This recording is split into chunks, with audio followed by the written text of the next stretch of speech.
Time to pull up a chair. We've got another captivating tale from the R Lounge.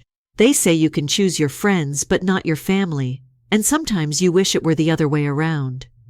Today's story is about a man trying to forge his legacy without the weight of familial obligations pulling him back. Let's dive into it. I'm Alex, a 43-year-old man who built a thriving business from scratch.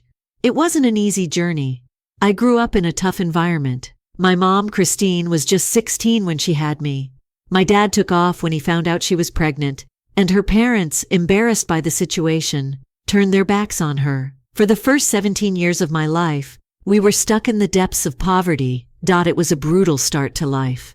My mom worked multiple jobs to keep us afloat, but it was never enough. I remember nights when dinner was a packet of saltines and water, and winters when our home felt colder inside than it did out. I swore to myself that I'd escape that life, no matter what it took. At 17, I started working. At first, it was small, low-paying jobs, anything that could put food on the table or keep the roof over our heads. By the time I was 20, I'd worked up to 3 or 4 jobs at once. Fear of returning to the desperation I'd grown up with drove me harder than anything else. One of those jobs changed everything. I met Arnold, a self-made businessman who took an interest in me. He had a sharp mind and an inspiring story. He too came from nothing and had built an empire. Arnold saw something in me, and I saw in him what I could be. He became my mentor, teaching me lessons about business and giving me opportunities to observe his work. Eventually, I came to him with my own business idea. At 20, I was green but determined. Arnold believed in me. He backed my idea with advice and a small investment, enough to get started. That first business was tiny, but it grew. With Arnold's guidance, I expanded it into a chain of companies. Though Arnold has since passed, I owe him everything. Then there's my younger half-brother Nate, now 40. We share the same mother but not the same father, and we couldn't be more different. While I worked tirelessly to escape poverty, Nate seemed content to live in it. He spent his teens and early adulthood hanging with the wrong crowd and avoiding responsibility. When I was starting out, I tried to help Nate. I introduced him to Arnold, hoping he'd be inspired as I had been. But Nate wasn't interested. He dismissed Arnold's advice, calling him arrogant. Arnold, in turn, told me Nate lacked focus. Still, I wanted to lift my brother out of the struggles we'd grown up with. Despite Arnold's warnings, I offered Nate a role in my fledgling business. Arnold reluctantly allowed it but predicted it wouldn't work out. He was right. Nate quit after a single day, frustrated that the job didn't come with an instant paycheck. He went back to his factory job, leaving me disappointed but surprised. That was nearly 2 decades ago. I stopped trying to bring Nate into the business after that. Each time I'd tried to help, he squandered the opportunity. Fast forward a few days ago. My mom, now 58, asked me to come over. She told me Nate wasn't doing well, financially struggling, and back to living with her. That wasn't news. Nate often fell on hard times and returned home. I assumed she was going to ask for money, which wasn't unusual. What she actually said stunned me. She asked me to make Nate a partner in my company. At first, I thought I'd misheard. When I asked her to repeat it, she doubled down, saying Nate deserved better than the jobs I'd offered him in the past. She claimed it was embarrassing for the founder's brother to work in a low position. I reminded her of Nate's history, how he'd refused every opportunity I gave him, walked away from jobs I'd created for him, and how he'd never shown the dedication needed for such a role. I couldn't hand over part ownership of the business I'd spent 2 decades building to someone who wouldn't appreciate or respect it. But she wouldn't hear it. She accused me of using money to control them and holding Nate back from financial independence. The accusations hit hard. Did she really believe I wanted my family to struggle? My mom doesn't know the half of what I've done to support them.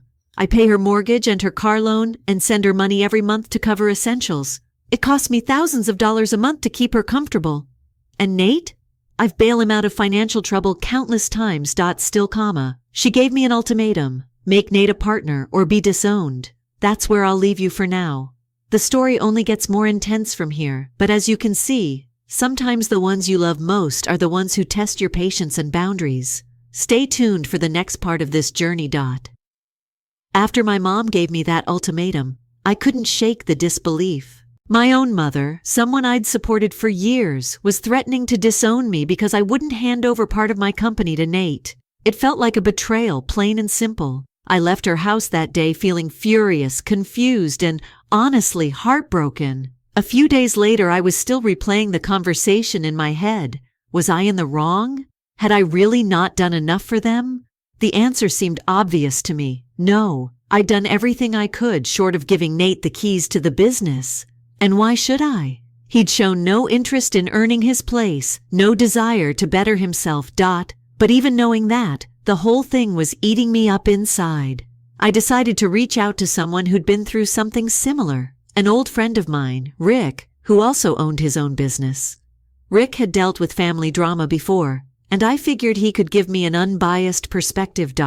We met up for drinks, and I laid it all out for him. He listened patiently, nodding along as I vented about my mom's ultimatum and Nate's repeated failures to take responsibility for his life. When I finally stopped talking, Rick leaned back in his chair and let out a low whistle.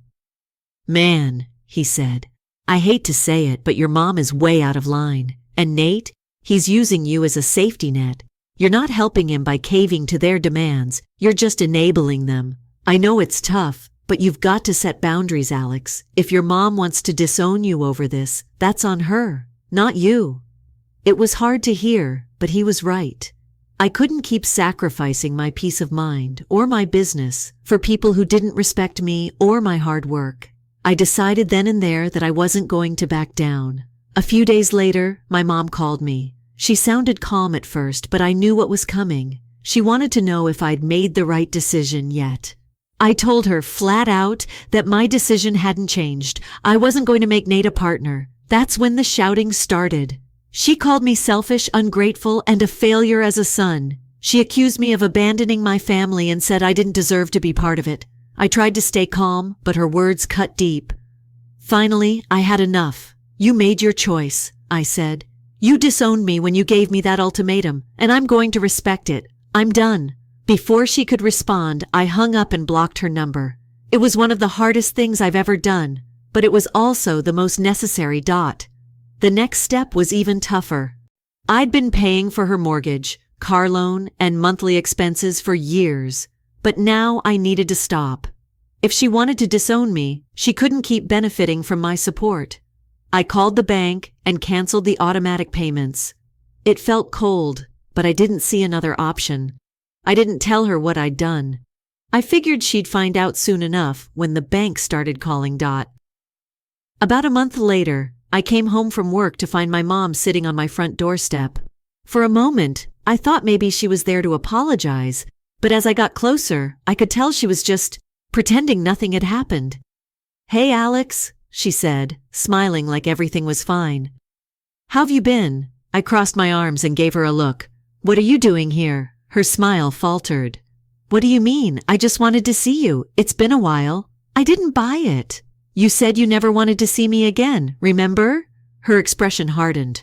"Oh, come on. You know people say things they don't mean when they're upset." "I don't," I shot back. "I say what I mean even when I'm angry. You taught me that, remember?" That hit a nerve. She started accusing me of being petty and immature, but I wasn't about to get dragged into another shouting match. I walked past her, unlocked my door, and shut it in her face. She didn't take that well. I could hear her rattling the doorknob and yelling at me to let her in. I ignored her at first, but the noise was getting on my nerves, so I called through the door. "If you're here to talk about the mortgage or the car loan, the answer is no. Talk to Nate." That shut her up for a moment. When she finally spoke, her voice was quieter. "Nate can't afford to pay for those things." "Not my problem," I said. Eventually, she gave up and left. But I knew this wasn't the end. Sure enough, a few days later, she showed up again, this time with Nate in tow. They cornered me in the parking lot of my office building. Nate looked rough, like he hadn't been taking care of himself.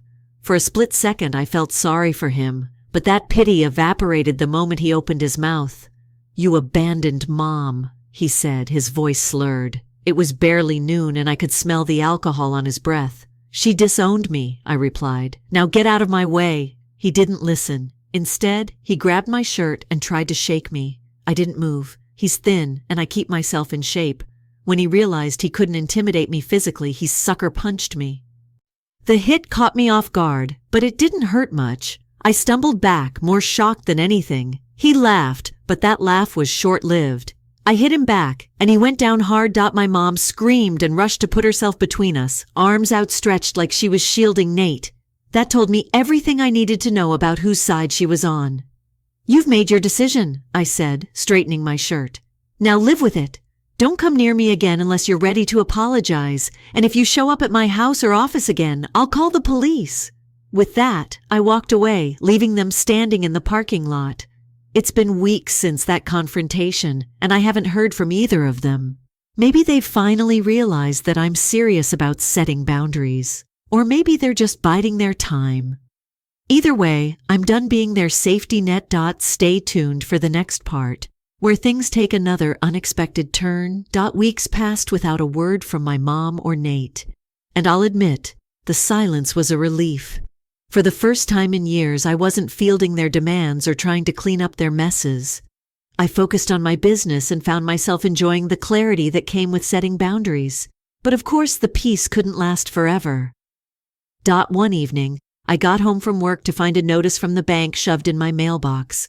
It was a foreclosure notice for my mom's house. I wasn't surprised. It had only been a matter of time before the mortgage company caught up with her. A day later, I got another letter, this time about her car loan. Both were officially in default. I tried not to think about it too much. I'd made my decision, and I wasn't going to waver. I'd spent decades pulling my family out of poverty, and if they couldn't appreciate the opportunities I'd given them, that wasn't my fault. Still, it stung to see how quickly things were unraveling for them. Not long after that, Nate showed up at my house.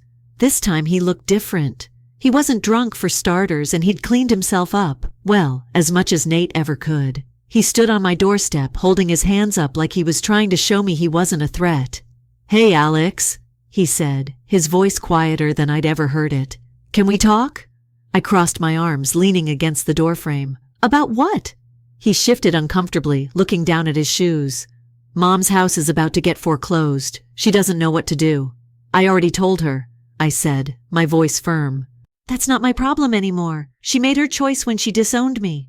"I know," Nate said, still not meeting my eyes. "I get it. But she's scared, man. She's got nowhere to go." His words hit me harder than I expected. No matter how angry I was, the thought of my mom ending up homeless wasn't something I could brush off. I stayed quiet for a moment, weighing my options. Finally, I sighed and stepped back, motioning for him to come inside. "All right," I said, "let's talk." We sat down in the living room, and Nate surprised me by being honest for once. He admitted he'd made mistakes, big ones. He said he wasn't asking for a handout, just a little help to get Mom into a place where she could start over. "I know you're done with us," he said. "I get that. I can't watch her end up on the street. I'll figure out a way to cover things after that." His tone was different this time, less entitled, more desperate. I wasn't sure if I could trust him, but I decided to offer one last lifeline. "Here's what I'll do," I said.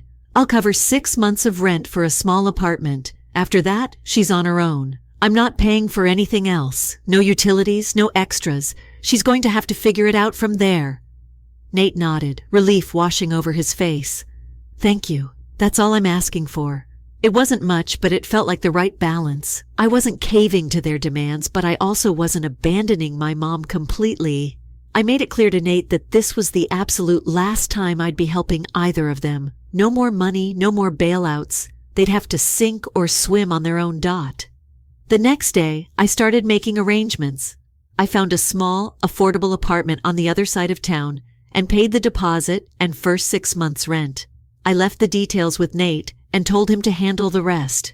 A week later, I got an email from the property manager confirming that my mom had moved in.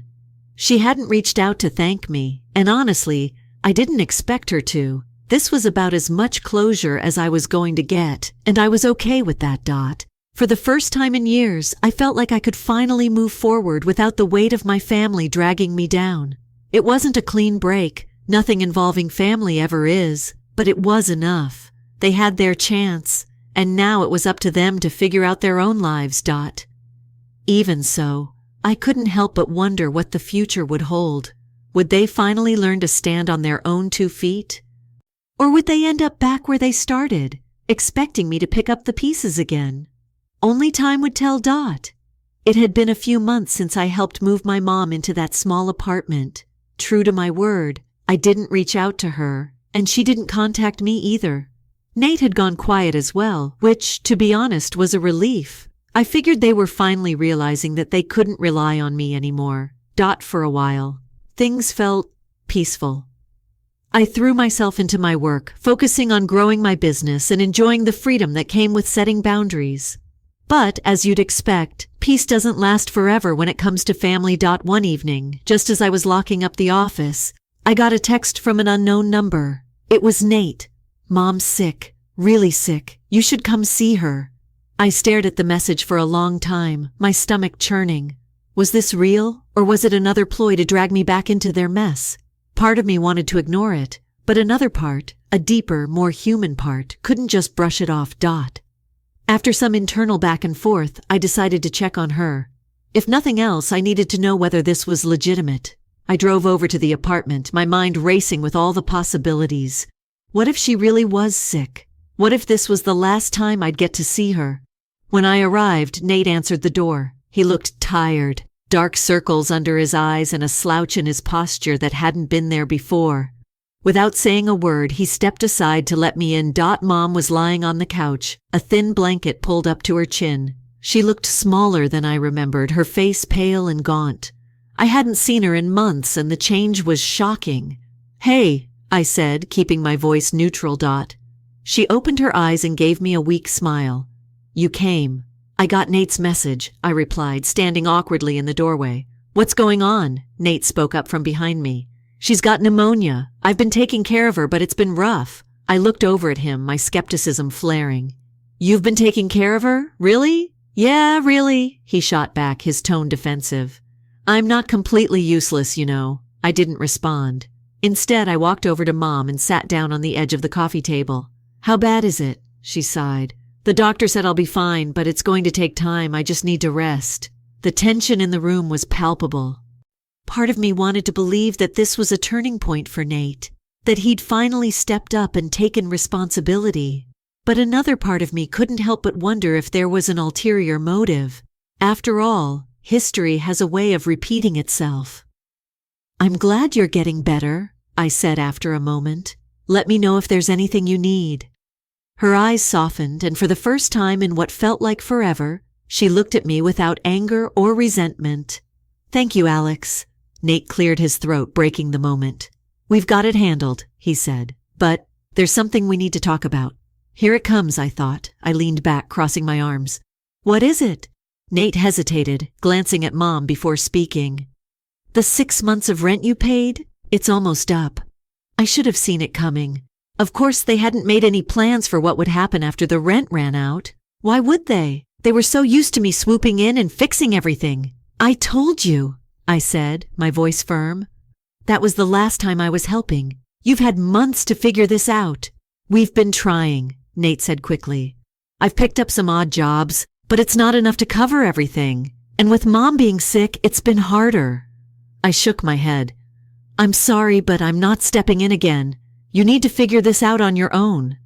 Nate's face fell, and for a moment, I thought he was going to start yelling, but instead, he just nodded. "All right, I get it." His response caught me off guard. I was so used to him pushing back, trying to manipulate me into giving in, that his acceptance felt strange. After that, I didn't stick around long. I told Mom to take care of herself and left, my mind spinning. Had Nate really changed? Was he finally starting to take responsibility, or was this just another act? The next few weeks were quiet again. I didn't hear from Nate or Mom, and I focused on my work. But in the back of my mind, I kept wondering what was going to happen when the rent ran out. Would they manage to make it work, or would they end up on my doorstep again, pleading for help? Then one evening, I got a call from a number I didn't recognize. I almost didn't answer, but curiosity got the better of me. "Hello?" "Hey, Alex, it's Nate." "What's up?" I asked, keeping my tone neutral. "I just wanted to let you know." We're moving out of the apartment. I found a place we can afford, and Mom's doing better. I've been working a steady job, and it's not much, but it's enough to get by. For a moment, I didn't know what to say. This was the last thing I'd expected. That's good to hear, I finally managed. I'm glad you're figuring things out. Yeah, he said, his voice softer. I know we've put you through a lot. I just wanted to say thanks for everything. Even if we didn't deserve it. Hearing those words felt like a weight lifting off my chest. Maybe, just maybe, they were finally starting to understand. Take care of yourself, I said.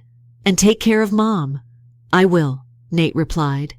And for the first time in years, I actually believed him. The weeks after Nate's call felt different. For the first time in what felt like forever, I didn't have the constant worry of waiting for the next crisis. I wasn't bracing for another call, asking for money, or another confrontation about their expectations. There was a quiet in my life that I hadn't realized I needed so badly. Still, I couldn't shake the memory of Nate's voice on the phone, steady, humble, and maybe even grateful. It wasn't the Nate I'd known for most of my life, and that small shift left me wondering if change was really possible. Could he finally be turning a corner? Could my mom? I didn't reach out, though. Part of me was still cautious, not wanting to get pulled back into old patterns. I told myself that if they were truly committed to making changes, they'd figure things out on their own. Then, one Sunday morning, my phone buzzed with a message from Nate. Hey Alex, thought you might want to know. We moved into the new place. It's small, but it's home. Mom's doing better. Thanks again for helping us out when you did. We wouldn't have made it without you. Reading those words hit me harder than I expected. It wasn't a plea for help or a demand for more. It was just gratitude, honest and simple. For the first time in years, I felt like my family saw me for who I was, not just what I could provide. I stared at the message for a long time before responding. Glad to hear you're settling in. Take care of each other. Let me know if you need advice, but no handouts. I mean it. I half expected him to push back, but instead, he just replied, Got it. Thanks, Alex. From there, things slowly started to shift. Nate would check in every so often, not to ask for anything, but just to update me on how they were doing. He'd found steady work at a warehouse and was even looking into getting a trade certification. Mom, meanwhile, was focusing on her health and starting to volunteer at a local community center. At first, I kept my distance, wary of getting too involved again. But over time, their updates began to feel less like obligations and more like real conversations. There was no blame, no guilt tripping, just two people trying to rebuild their lives. One day, Nate invited me over for dinner. It's nothing fancy, he said, but it'd mean a lot to Mom. I hesitated before accepting. Part of me still held onto the hurt from everything that had happened. The ultimatums, the fights, the years of feeling unappreciated. But another part of me, the part that still loved them despite everything, wanted to see how far they'd come. When I arrived, their new place was modest but clean and welcoming. Nate greeted me at the door, wearing a smile I hadn't seen in years. Mom was in the kitchen cooking, and when she saw me, her face lit up with something I hadn't seen in just as long. Pride. Alex, she said, pulling me into a hug. I'm so glad you came. Dinner was simple but delicious, and the conversation was easy, almost natural. They didn't dwell on the past or bring up old grudges. Instead, they talked about their plans, their progress, and their hopes for the future.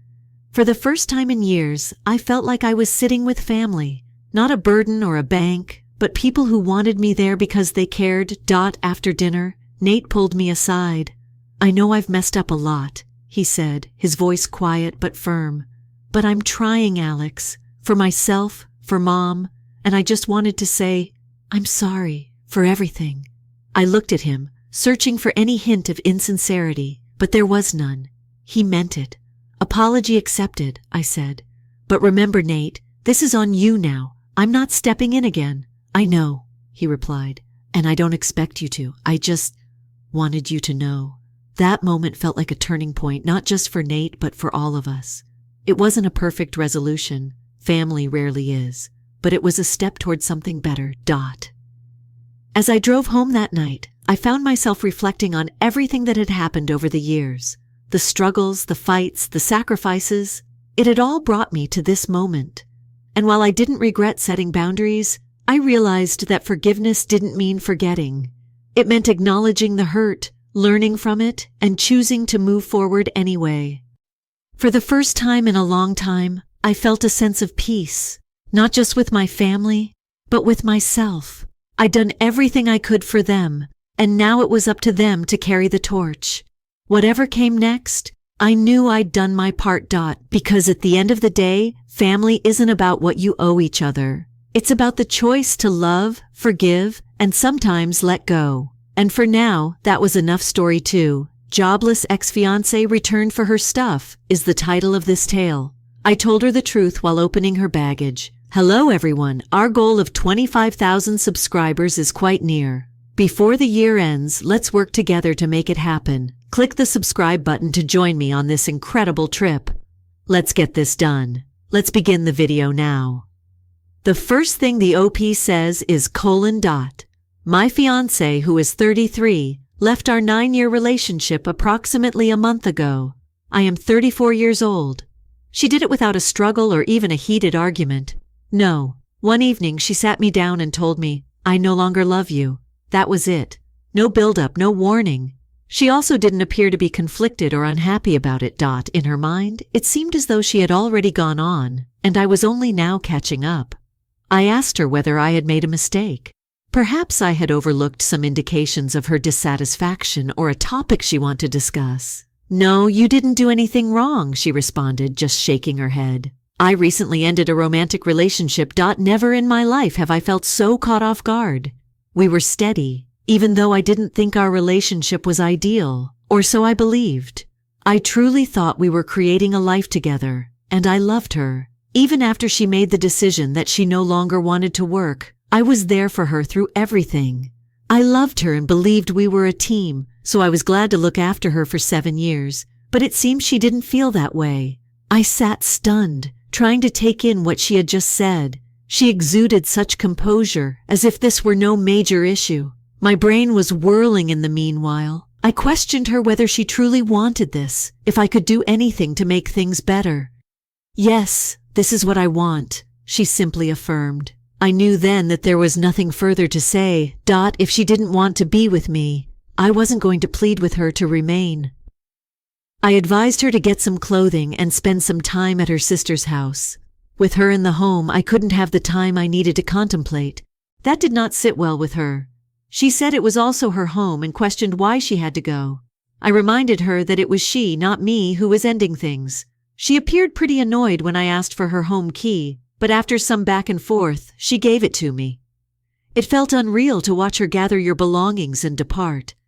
In less than an hour, she was gone after 9 years of dating. I did nothing but sit in the living room and stare at the walls that evening. The house was filled with reminders of her, yet it also seemed so empty. The closet still had her clothing. The small decorations she insisted on purchasing were all over the place, and her makeup was still in the bathroom. She seems to have left a little of herself in each room. That night, I didn't get much sleep. In an attempt to determine what went wrong, I continued playing back the exchange in my mind. Even though I had provided her with stability, love, and support, it wasn't enough. The house felt far too large for one person when I woke up the following morning. I couldn't bring myself to do anything just now, even though I knew I needed to start thinking about what to do next. I wasn't prepared. My house was silent and deserted when I woke up the day following the breakup. It was oppressive. There were reminders of her wherever I looked. Her clothing were in the closet. She loved to decorate with strange trinkets, including the coffee cup she used every morning. Despite her absence, it seemed as though she was still present. She phoned that same afternoon. Curiosity overcame me, and I nearly didn't respond. Perhaps she had changed her mind. Perhaps she wants to have a conversation. Hey, she responded nonchalantly as like nothing had occurred. I spoke in an impartial tone. What is going on, Etsy? I simply wanted to say hello. As if this were just another day, she said. I was taken aback. Check in. She broke up with me yesterday after 9 years of dating. What needed to be checked? I asked, attempting to speak steadily. Are you certain about this? Yeah, she said immediately. I want this. A knot formed in my throat, but I pushed it away.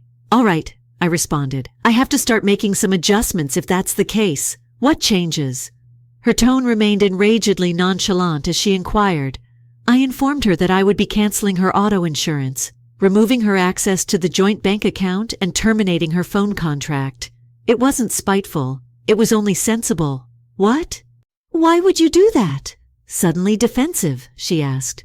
Since we are no longer together, I answered. When you've made the decision to break up, why would I still be paying for those things? She accused me of attempting to punish her for ending our relationship by accusing me of being petty.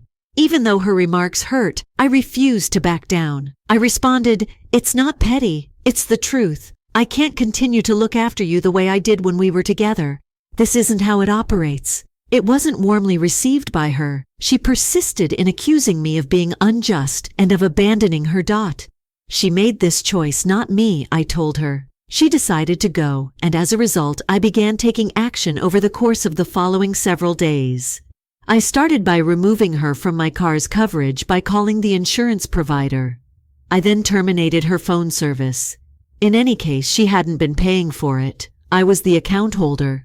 At last, I visited the bank and canceled the joint account that she was able to access. I felt like I was reclaiming a part of myself with every stride. The goal was not to discipline her.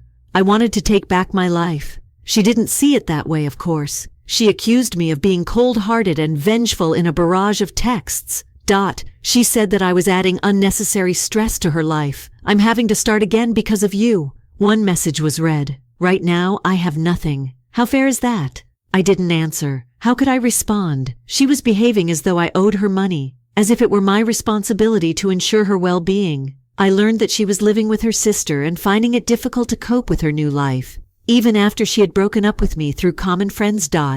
She had no current experience to list on her resume because she hadn't worked in 7 years. She had apparently applied to several places, but none of them had contacted her. She contacted me again one evening and asked if I would allow her to keep the car while I recovered. Not at all. Why not, I said. Do you own another vehicle? She lost her temper. Since it belongs to me, I answered. I need it and I paid for it. Her voice was shaking as she replied, You're being so cruel. I'm left with nothing by you. I believed you were interested in me. I was concerned. Trying to remain composed, I said, I spent 9 years caring. I looked after you, helped you, and provided for all of your needs. However, you decided to put an end to that. When we are no longer together, you cannot count on me to continue looking after you. She ended the call. I would cut all the strings by the end of the week. Once more, the car belonged to me. The joint account was closed and the phone plan was terminated. I felt like I had control over my life for the first time in years. It wasn't simple. I still had a part of me that wanted to see how she was doing. However, I always reminded myself of the reality whenever I felt guilty. This was her choice. I didn't end things, she did. I remained strong because of that realization. I wasn't being spiteful or petty. I was simply getting over it. She texted me once again a week or so after the split, requesting that I come get the remainder of her belongings. I agreed since I thought it would be best to just let her finish. To be honest, I didn't want her belongings to be in the house for any longer than absolutely necessary. The following night she arrived with a luggage. As she strolled by me into the house and made her way directly to the bedroom, she hardly said hello. I tried to give her some space by staying in the living room, but I could hear her searching through drawers, opening and closing them, and the clattering of hangers made me irritated. She eventually carried my laptop into the living room. With that, what are you doing? Already sensing the tension building, I inquired. I'm taking it, she stated sarcastically. In any case, I use it constantly. What I was hearing was unbelievable. No, you're not. I spoke aggressively. I own that. I covered the cost. It's not yours just because you utilize it occasionally. She gave me a frustrated expression as if I were being crazy. Are you serious now? You're going to quarrel about a laptop after everything? Yes, I am. Because it's mine, I said. Her face changed from irritated to furious. Whoa, too little? Too much? Her grip on the laptop tightened as she snapped. I made the decision to check her bag at that point. I was dubious of her behavior for some reason. What are you doing? As I grabbed for the luggage, she questioned, moving ahead of me. I am searching. I unzipped it and brushed past her. As it turned out, it was filled with items that weren't hers. My headphones, I purchased a set of kitchen knives last year. She never requested to borrow anything, not even a sweatshirt. I began taking things out one by one. Would you mind explaining? I held out the headphones and asked. She scowled at me while crossing her arms. I constantly use them. You didn't even notice. They are not yours just because of that, I fired back. You don't get to keep anything just because you utilize it when you depart. She became irate and accused me of being petty and harsh, of attempting to complicate her life. There are just a few things. They are not even necessary for you. The point isn't that. Trying to remain composed, I said. They're not yours to take. That's the idea. I had had enough by then. You are free to take your own belongings, cosmetics, and clothing. However, I own everything else in this house. It wasn't earned by you. Furthermore, you cannot simply leave with everything you choose. She broke down in tears as her face crumbled. I'm amazed at your lack of compassion, she cried. I remained steadfast. I'm not being cold. Simply said, I won't allow you steal anything that isn't yours. She sobbed uncontrollably and said that I was punishing her and attempting to make her miserable. I didn't give up, though. You've received all you came for, I finally told her. You should go out now. She sent me a lengthy, meandering text that evening. It was filled with the same charges. I was being unjust. Her life was becoming difficult because of me. I was punishing her for ending our relationship. I didn't even try to answer. By this time, it seemed like she would always change what I said to make herself seem like the victim. I began organizing the remainder of her belongings and looking through the house over the course of the following few days. Very nothing remained. She hadn't bothered to take more than a few odds and ends. I packed everything into a box and stored it in the garage's corner. To be honest, I didn't want to deal with her anymore. So I thought about contacting her to come get it. She could ask for it if she wanted it. I had no intention of pursuing her to get her belongings. She'd been whining about me to anybody who would listen. According to mutual acquaintances who began contacting me, she said I was a nasty, bitter ex who was doing all in my power to ruin her life. Even though it was annoying, I didn't let it get to me. People were free to hold any beliefs they choose. For me, knowing the truth was sufficient. I thought I had regained control of my space at the end of the week. Without her belongings or her presence, the house was once more mine. For the first time, I felt as though I could go on, even though it still felt a bit hollow. I believed that things may eventually calm down a few days after the altercation over her bag. I was prepared to proceed after packing the remainder of her belongings into a box. Naturally, though, she wasn't finished. I took up the phone against my better judgment when she called me late one evening. Perhaps she wanted to apologize for the quarrel or make arrangements to pick up the box, I reasoned. She sounded frantic, almost frantic. I need help, she stated in a tremulous voice. Unsure of what to say, I remained mute for a while. What sort of assistance, with caution, I asked. Her voice broke as she continued. I can't find a job. No one has returned my calls in such a long time. I've tried, but it seems as though I have no idea where to begin. I leaned back in my chair and sighed. Although I'm sad to hear that, I'm not sure what you would like me to do. Her voice changed, sharpening. To begin with, you could assist me. I sacrificed my job for you. Helping me get back on my feet is the very least you could do. That statement struck a chord. Your career wasn't sacrificed for me, I said, maintaining a steady tone. Because you no longer wanted to work, you decided to quit. I loved you, so I stood by you. But don't pretend that I made you give up. She began to cry before telling me how difficult everything was and how much she was having trouble. She claimed that her sister was pressuring her to get a job because she was sick of her being there. She sobbed as she said, I have nothing right now. I'm on a couch sleeping. I don't even know how to pay for groceries because I don't have any money. How fair is that? I hesitated, carefully selecting my words. I'm sorry you're in this predicament, but I'm not to blame. You broke off the relationship, and with it, the associated financial support. When we're apart, I can't continue to look after you. Her voice became furious. Whoa, that's it then? 9 years together and you're just going to leave me to suffer? You made this decision. I spoke aggressively, not me. She hung up without further word. Over the next week, the texts started flooding in again. At first they were heartfelt, full with sorrow and apologies. She claimed she missed me, that she had made a mistake, that she was hard to adjust to life without me. But when I didn't react, her tone switched. The communications grew harsh, accusing. She labeled me uncaring, selfish, and even cruel. She stated I was punishing her for the split and wrecking her life.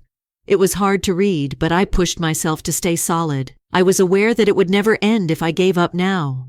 I began to learn more about her condition from our common acquaintances. It seems that her sister had threatened to force her to move out or get a job within a month. She applied everywhere she could find, but she never received a response. She had nothing to offer on a resume after being out of employment for 7 years.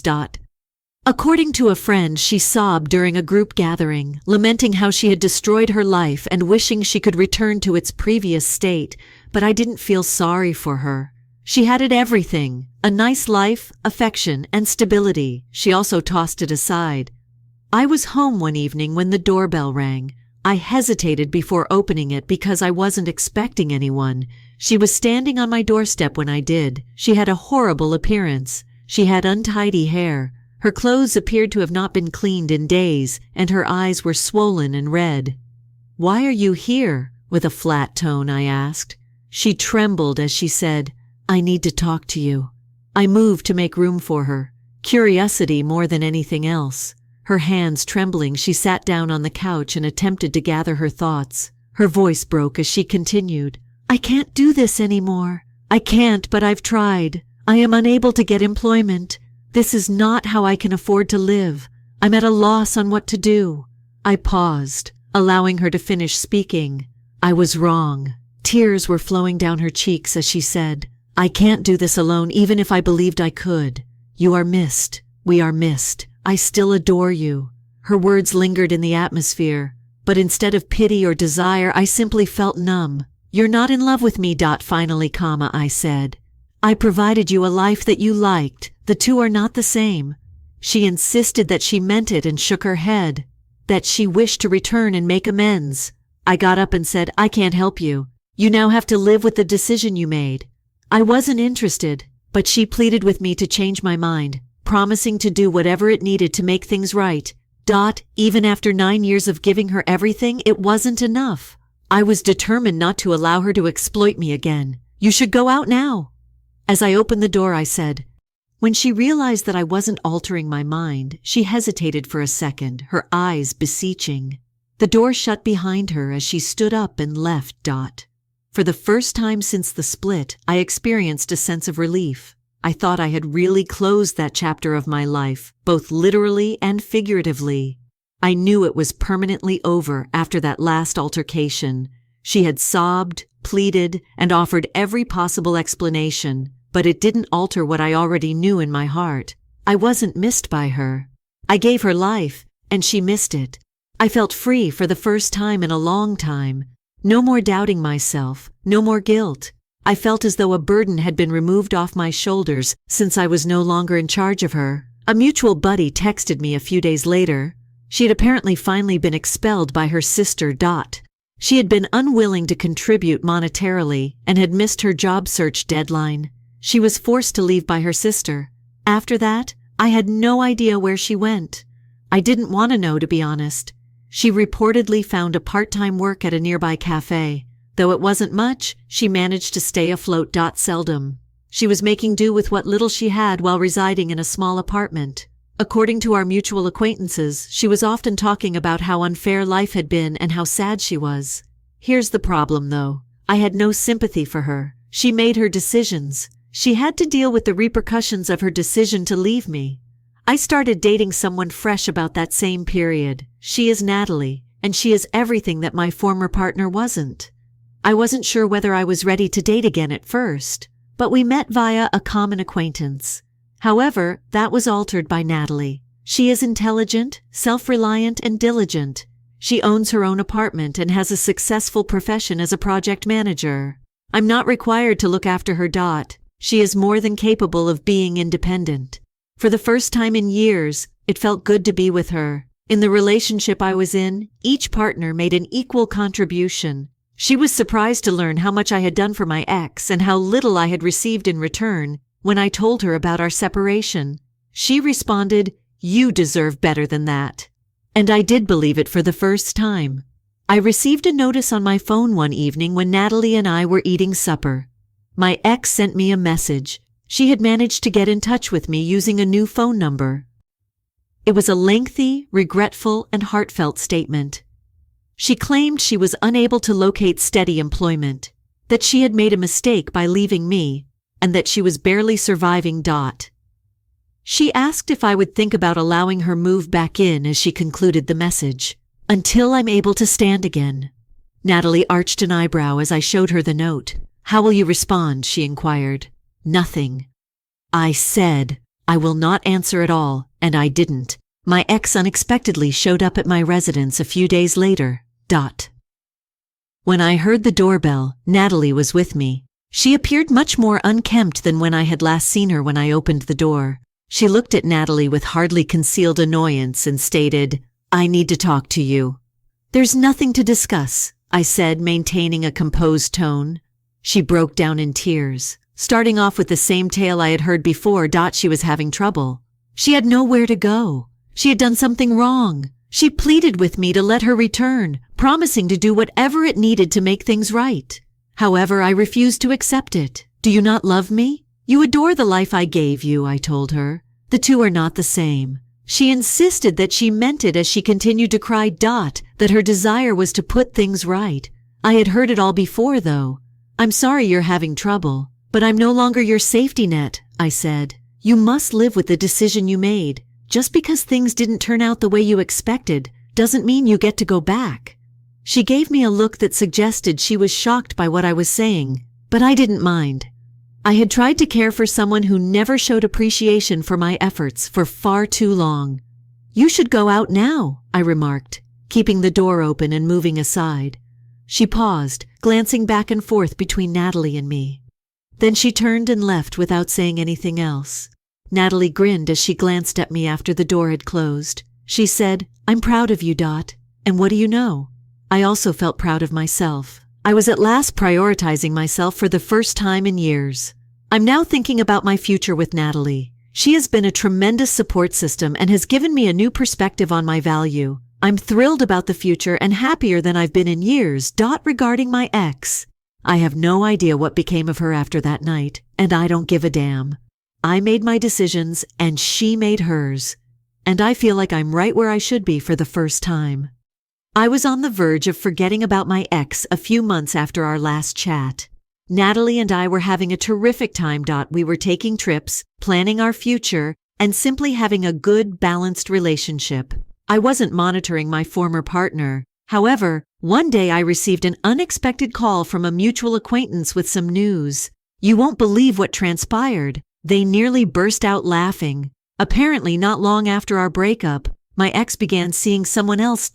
This guy, let's call him Ethan, had costly automobiles, gaudy brand clothes, and frequent Instagram postings showing him having a great time at upscale dining establishments and resorts. She must have believed she had struck gold. Someone else who could offer her with the same type of life that I had. Better, perhaps. However, Ethan wasn't who he said he was. Everything appeared to be ideal at first. He was introducing her to what she likely believed to be an exclusive group of acquaintances, taking her to upscale events and lavishing her with presents. She claimed to be living in a dream. Here's the catch, though. Ethan had no money. The parties used credit to pay for the leased autos, the companions, a shady bunch of aspiring hustlers and influencers. It becomes out that Ethan was using borrowed funds and time. My ex didn't know either. I was informed that Ethan began requesting financial assistance from her. It began modestly. Here, I'm covering a supper. There, I'm paying for petrol. Then things got out of hand. By claiming that it would help them forge a future together, he persuaded her to establish a credit card in her name. She was duped. Things quickly took a turn for the worst. Ethan's pals began to visit more frequently, using her property like a flop house, borrowing money and sleeping on her couch. She made an effort to keep up with their lavish way of living, presumably believing that it would eventually pay off. However, the debt continued to mount, and Ethan began to go missing for days at a time. He departed one day and never returned. She was left with maxed out credit cards, unpaid bills, and some very irate people knocking on her door after he utterly abandoned her. Those buddies weren't simply freeloaders, it turns out. They were the type of folks that would give you a loan with conditions, large strings. What transpired next was revealed to me by a mutual acquaintance who had maintained contact with her. It seems that one evening, a couple of these dubious individuals showed up to her flat and demanded payment for certain debts that Ethan had taken out. They didn't believe her when she attempted to explain that she didn't know anything about it. They warned her that there would be repercussions if she failed to pay. She was obviously in a panic. However, what was she able to do? She lacked the funds. When she attempted to call Ethan, his phone was unreachable. Even when she went to his last known address, she discovered that he had left town. The problem was left for her to handle alone. I won't lie about what I heard about all of this. I had a range of feelings. I had sympathy for her. No one should have to be duped or placed in danger. However, another part of me was compelled to consider. When you take someone for granted, this is what occurs. Instead of working or worrying about anything, she wanted someone to take care of her and provide her an easy life. Rather, she found a partner who used her in the same way that she had exploited me. The karma didn't end there, though. She had to sell the majority of her possessions since she had no means to pay off her obligations. She formerly flaunted fancy clothes and bags, but they were pawned off for pittance compared to their true value. Since that was all she could afford, she ultimately moved into a small, dilapidated apartment in a terrible area of town. Her manager refused to allow her more hours. Despite her attempts to take on additional shifts at the cafe where she worked, she began searching for a second job, but her resume was inadequate due to the length of time she had been unemployed. I've even heard that she attempted to ask her relatives for assistance, but they were unable to provide much assistance. After letting her rest on the couch, her sister had finally severed her relationship, claiming she could no longer handle the incessant turmoil. The last straw? As a result of the debt Ethan left her, she was sued by the credit card company. Although her name was on the account, she attempted to claim that it wasn't her responsibility. Legally, she was responsible for everything. I've heard that she's currently working with a debt relief program, trying to make ends meet with what little she has left over. In the meantime, I was doing well. Natalie and I were becoming closer every day, and I could now finally concentrate on my own objectives without being constrained by the baggage of others. Although I no longer felt the need to follow up with my ex, the sporadic emails from friends we had in common served as a reminder of my progress. She was now coping with the consequences of her decisions. As they say, karma never fails. Story 3. My sister stole and shared my vacation home key is the title of this story. She was publicly humiliated by my retaliation. Hello everyone. Our goal of 25,000 subscribers is quite near. Before the year ends, let's work together to make it happen. Click the subscribe button to join me on this incredible trip. Let's get this done. Let's begin the video now. OP begins with stating, I am now 39. And a few years ago, after years of saving and putting in extra hours, I was able to purchase a small, comfortable home in a quiet neighborhood. It isn't ostentatious. A modest living space, 2 bedrooms, and a garden that's ideal for an evening BBQ or morning coffee. But it's everything to me. A location to relax, rejuvenate, and get away from the hustle and bustle of daily life. Sarah, my 31-year-old younger sister, is married to 34-year-old Jake. 3 of their children are less than 5. To be honest, I have no idea how they handle their finances. They aren't doing too well. Sarah has been remaining at home to look after the children while Jake's work is insecure. Each time I go see her, she appears worn out, as if she hasn't slept for years. Although we have never had an ideal sister relationship, I have always felt obligated to watch out for her. Perhaps it's the inclination of the elder sister. Perhaps I simply felt horrible for her since I could see how agitated she was. Sarah quietly stated how much she wanted she could take a vacation during one of our phone conversations. She wasn't even requesting anything from me. I quote, just letting it out. However, I thought, why don't I let her stay at my holiday home? I thought it could be a good vacation for her and her family because it wasn't being utilized that week. I mean, when I'm not utilizing the house, it simply sits there most of the time. Furthermore, letting her stay would not cost me anything. So I made Sarah an offer. Why don't you and Jake spend a few days at my holiday home with the kids? It's silent, I said. The kids can play in the fenced-in backyard without costing you a thing. Simply tidy up before you go." She hesitated at first. "Are you certain?" I heard the excitement slipping into her voice as she replied, "I don't want to intrude or anything." I said, "Of course I am sure. The kids will adore it there. And you deserve a vacation." She was nearly glowing over the phone by the conclusion of the call. She repeatedly thanked me and assured me that the home would be well maintained. The following day, I gave her the keys, wished her a pleasant journey, and felt rather pleased with myself. It feels wonderful to help family, doesn't it? After a week, they came back from their little getaway with a more laid-back appearance than I had seen in years. Jake even volunteered to cover the cost of a petrol tank, and Sarah thanked me once again, as a thank you gift, which I graciously refused. Everything appeared to be in order when I subsequently inspected the residence. Tidy, nothing is damaged, no warning signs. I gave myself a pat on the back for being kind and didn't think about it again. Until a few weeks later, that is.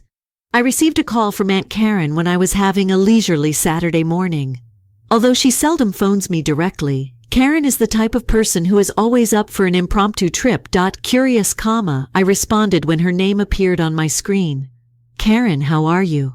I inquired. "Oh," she answered pleasantly, "not much. I wanted to inform you that I will be visiting your vacation home today. Thank you very much for allowing me to use it." I went cold. "Please pardon me."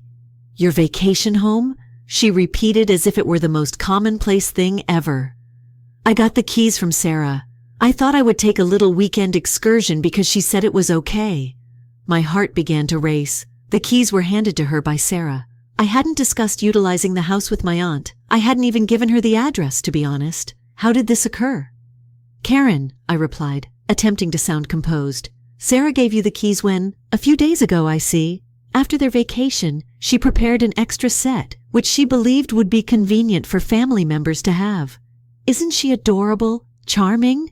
I felt like screaming. Instead, I hung up the phone as soon as I could after muttering something ambiguous about having to check my calendar. My mind was racing. Without my consent, Sarah had duplicated my keys and distributed them as if she owned my home. It seemed unbelievable to me. Who, after all, does that? In addition to being angry, I felt deceived. She had treated me disrespectfully after I had entrusted her with something significant that I had fought hard to get. For the next hour, I paced my apartment in an attempt to come up with a plan. I intended to give Sarah a call right away and demand an explanation. There was a part of me that wanted to drive to the vacation home, confront Karen, and immediately return the keys, but I made the decision to learn more first. My cousin Lisa, who is constantly informed about family rumors, was the first person I called. "Hello, Lisa, just a quick query.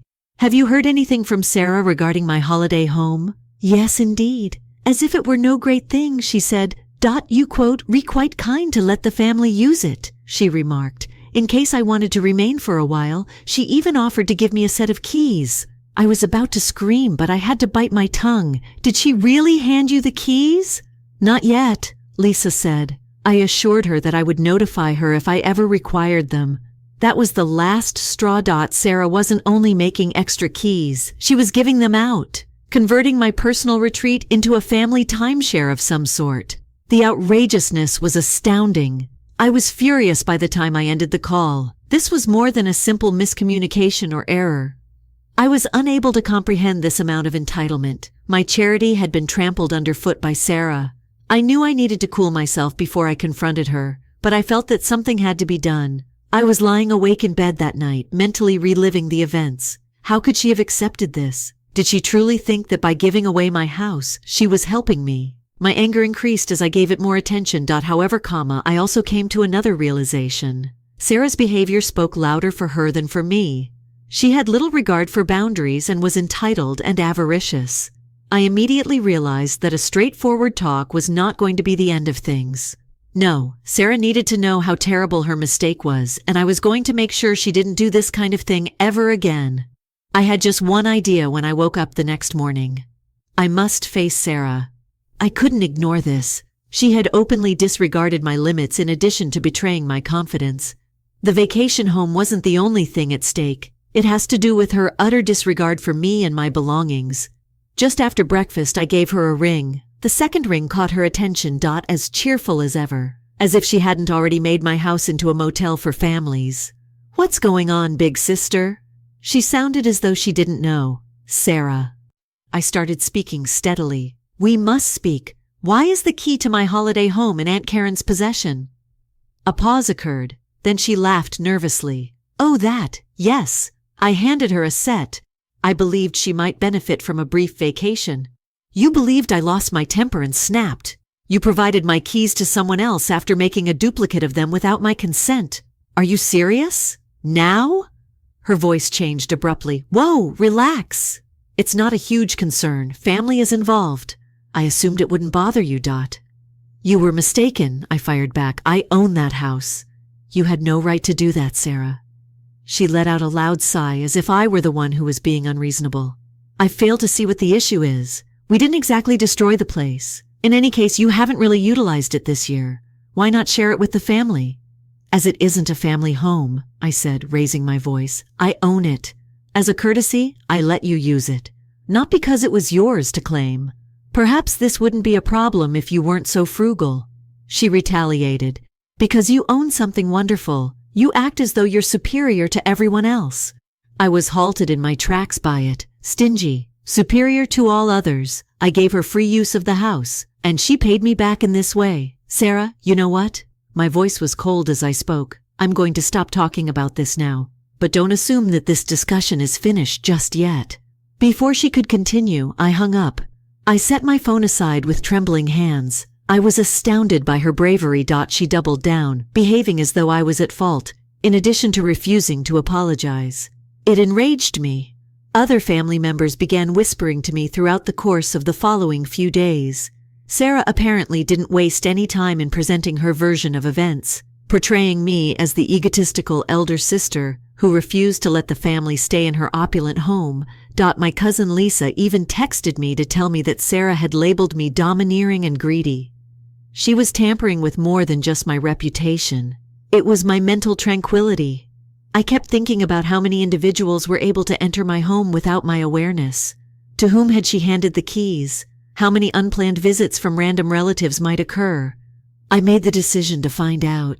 I began making phone calls, jokingly asking some relatives if Sarah had brought up the vacation home.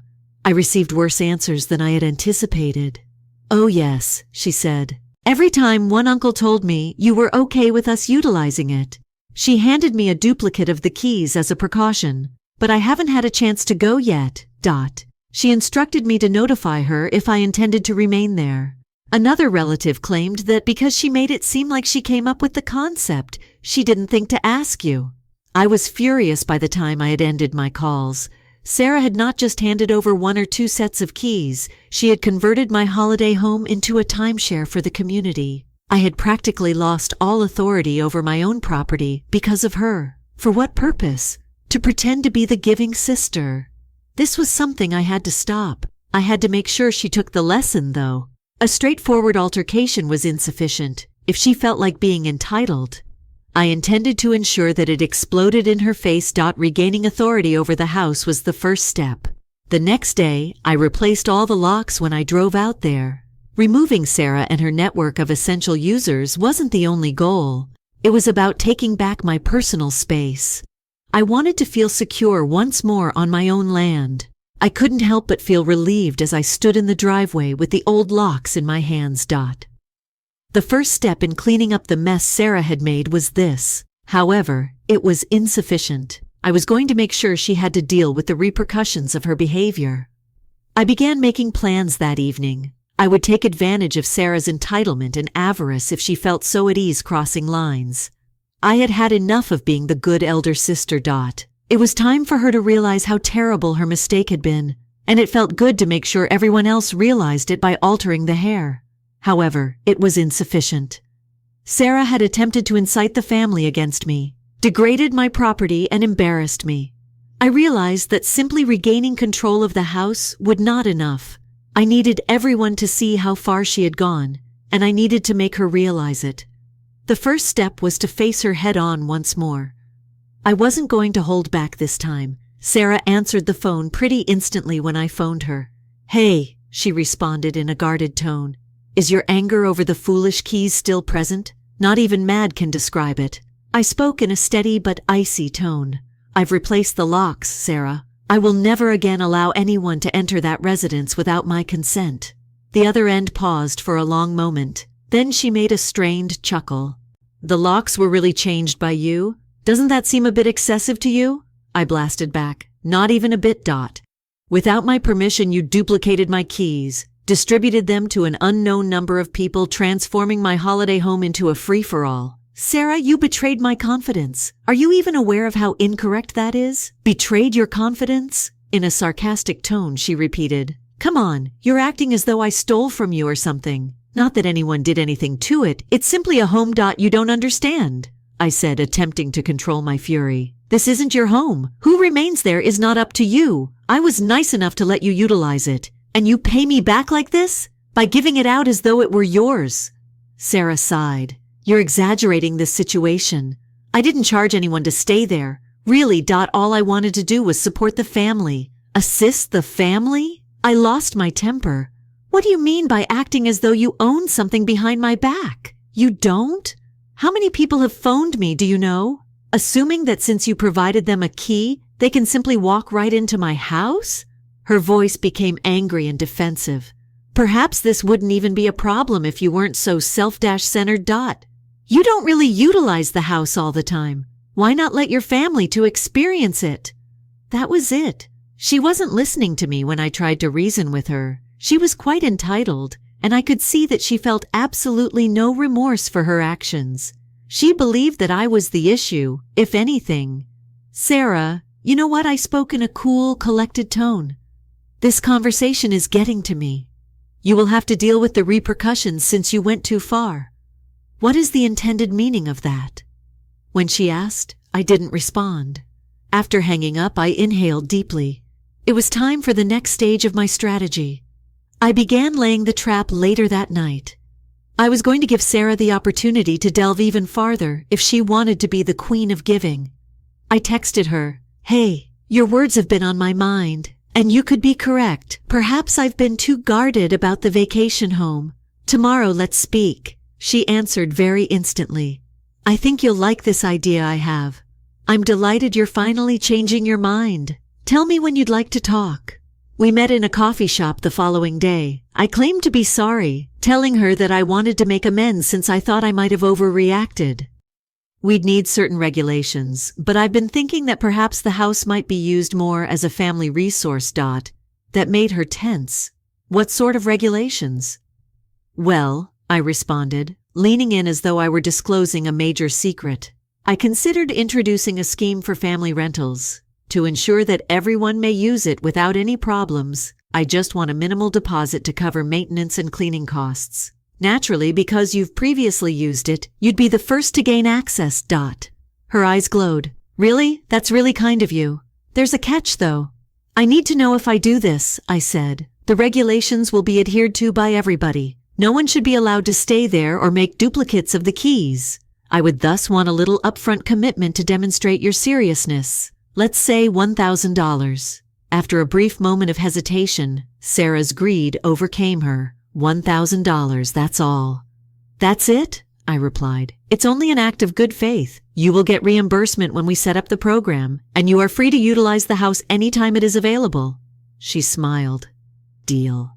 I felt smug after that meeting. Sarah would undoubtedly fall for the family rental scheme, and I knew she couldn't resist the chance to have first dibs on the house. I just needed to wait for her to fall for it.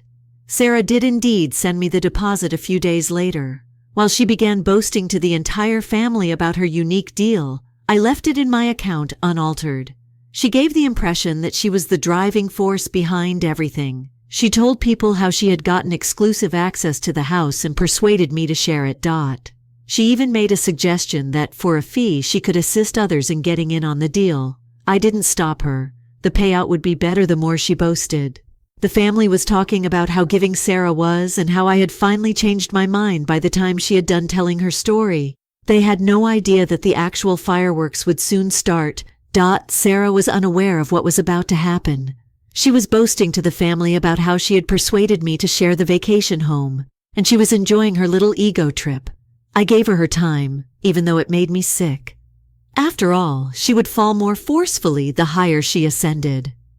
I began preparing for the big revelation in the interim.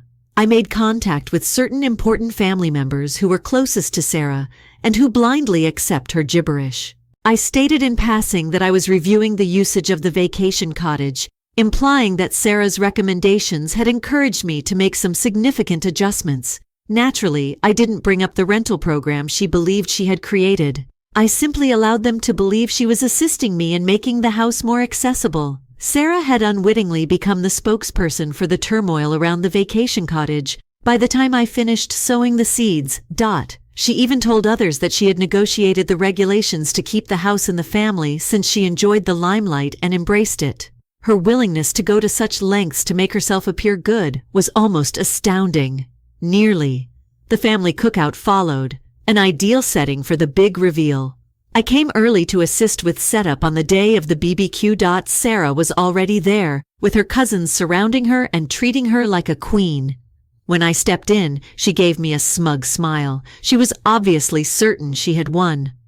I waited for the proper time as the day wore on. The majority of the family was seated around the picnic tables, laughing and joking after lunch when it happened. To grab everyone's attention, I got up and tapped my fork on a glass of lemonade.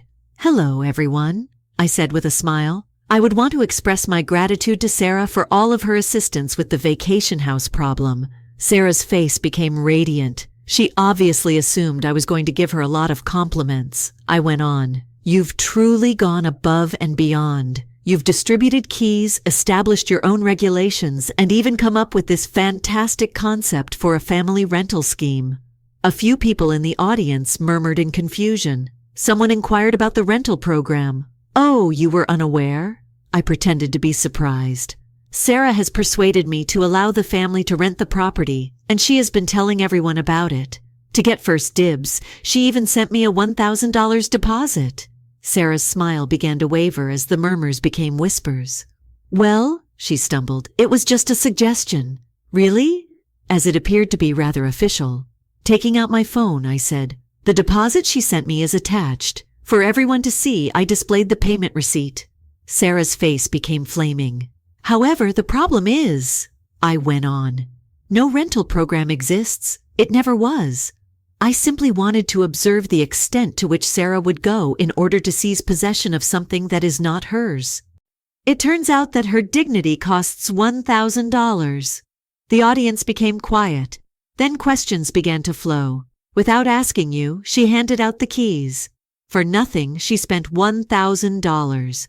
What on earth was she thinking? Sarah made an ineffective attempt to protect herself. She sounded worse the more she spoke. She argued that I was only attempting to assist. It seemed like a smart concept to me. Assist? With a stern voice, I said, "You mean by acting like you're in control, insulting my property, or inciting the family against me? Sarah, that's not helpful. That is entitled." She was literally squirming in her chair at this point.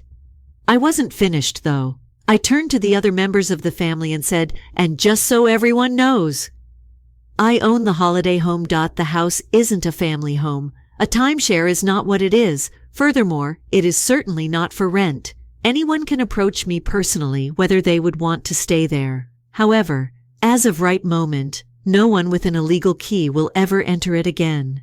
After saying that, I sat down and drank some lemonade to help process what I had said. It was a wonderful fallout. Almost immediately, Sarah became the family's laughingstock. People began referring to her as the Tea Queen and making jokes about her wanting to launch a real estate management company. "So, do I get a refund on that rental program you were running?" one uncle even asked her. Muttering something about not feeling well, she left early and avoided me for the remainder of the cookout. However, the harm had already been done. She was no longer taken seriously, and her reputation was in ruins. I sent the $1,000 to a nearby charity and sent her a receipt along with a message saying, "Thank you for your contribution.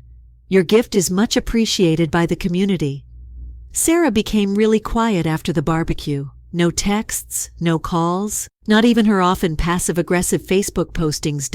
To be honest, I assumed she would try to reframe the issue in her favor after taking a few weeks to calm down. However, she had truly surpassed herself this time. Her annoyance wasn't the only thing the family felt. They were making fun of her. It's also difficult to recover from being the target of a joke in our family.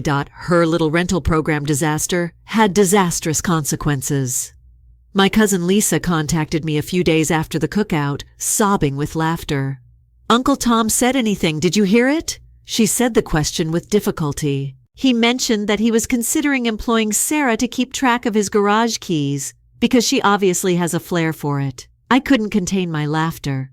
The jokes had apparently been going around all week. Sarah had been the main meal in every family group chat, which had become a roasting session.